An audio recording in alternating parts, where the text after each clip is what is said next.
So the first question is, do you think that people with large platforms online who put out information should be punished? So an example, like a podcaster saying that there's stuff in the COVID vaccine.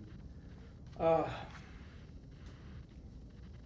I don't, I don't know if punishing is the right way to go. Uh, I do think it needs to be clarified. Media has taken on a whole new platform where giving information used to be Peter Jennings on the 11 o'clock news, and they are held to a very high standard of accuracy, and if it turns out they're accidentally inaccurate, they have a requirement to go back and retract their error the next night publicly. I'm not sure what the answer is with everyone that has a podcast set up in their basement able to go out and say what they want. I think technology and people's ability to throw their thoughts out to the world have outpaced law enforcement right now. It's a very reactive thing as far as law enforcement goes. And to a degree, it's free speech. But you mentioned COVID vaccine, and I think that can get very dangerous. Yeah. If you put misinformation out there, and that misinformation causes someone like my parents who are in their late 70s to not get a vaccine when they are in the category that would be harmed the most if they got it. I don't know how you correct that. Yeah. Currently, what a lot of platforms are doing is they are putting misinformation labels at the bottom. I'm a little torn because I don't like just removing posts because of free speech, but I do believe if the misinformation can actually cause harm to individuals, I do think something needs to take place to make sure people understand that information is wrong. Yeah, and that was my next question is it an infringement on our freedom of speech if these people who are putting out misinformation are censored, even if it's dangerous to the public? Well, we do have freedom of speech, but that freedom has restrictions. You can't just say what you want. You can't run up and down the halls of the school yelling fire because you're going to start a panic.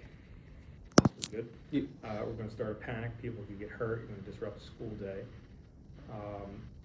Freedom of speech doesn't prevent you from, say, getting fired from your job. It prevents you from getting arrested. It prevents the state, the government, from coming in and arresting you because they don't like what you have to say. But I think, so especially social media platforms, they have to do a very good job in their rules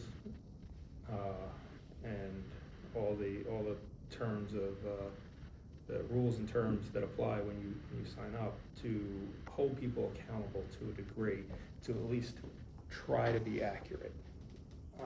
There are things that are objective and things that are subjective.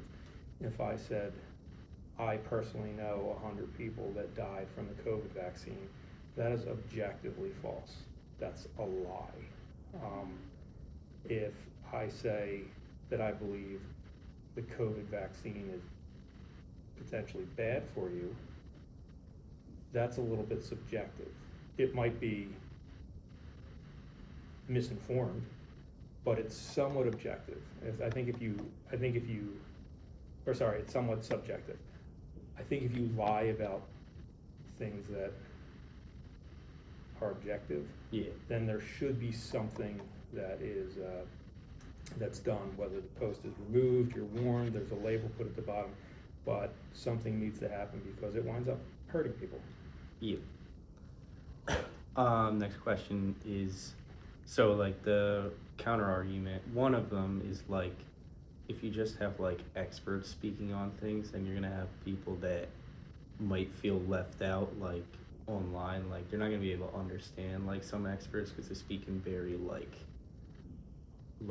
complicated language sometimes. Industry terms. Yeah. So some people may feel that they are being left out of important conversations online if only experts are speaking to them with complicated language. Is it important to have everyday people speaking on these topics to communicate with the average viewer? Ideally, the two would work together. I think today what we have now is we have experts that have their own platform, and your everyday American have their own. Joe Rogan's a perfect example where Joe Rogan's wildly popular because he talks like the average American, and he gives his opinion. If he was just a guy sitting at a bar talking to 10 people in the bar, his ability to help or hurt society would be very limited, but he has a reach of millions. So now when he gets something very wrong, it's potentially dangerous.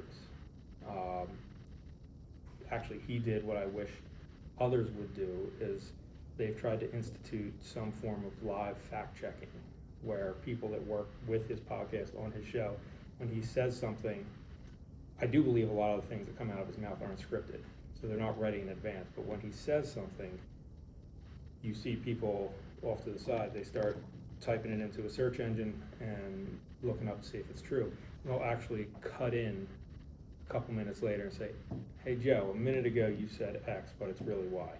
I think that's a good way to do it, because we do live in a society that can fact check things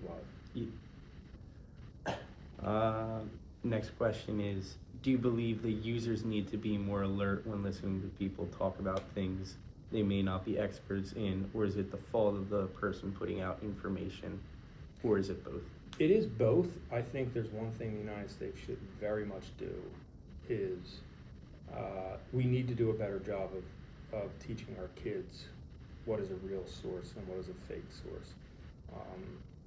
When they've done studies, I can't quote the name of the study, I don't know off the top of my head, but I remember reading that American kids and teenagers and people in their 20s and 30s were the worst in the world at determining whether or not something they read on the internet is true or not. Whereas you look at most of the rest of the world, or certainly people that live in G7 countries, which we tend to look at as our peers, they're all much better at determining accurate, real news source versus John's Basement podcast. We do, as Americans, need to teach people how to better scrutinize, and I do think we also need to do a better job of calling out misinformation. Ideally, I think, in an ideal world, if someone is putting information out there and they are consistently inaccurate and they're consistently called out, that should hurt their reputation enough where people don't want to listen to them anymore. I don't know if that's going to happen. It hasn't happened yet, but I hope that we do move in that direction, because accuracy is something that I think should be pretty important when it comes to consuming information. And then last question I have is, you touched on this earlier. If you don't have an answer, that's fine. But if you were to implement a strategy to help better censor people online from spreading dangerous misinformation, how would you go about it? I'm not really sure. I'm not nearly well versed in social media as I wish I was. I think I wish there was a place that people could go to when they hear or they see something that they think might not be true, and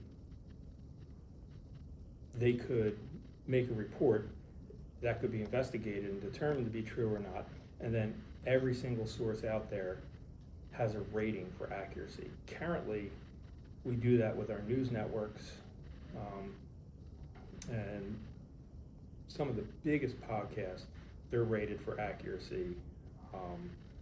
They're rated for conservative bias, a liberal bias, a neutral bias, and then fairly inaccurate to highly accurate. I wish that would cross over more into social media, because I think if people had that information going in, they would know whether or not they should really pay attention to what it is they're listening to. Okay. We're good? Thank you. All right, if you decide you need something more.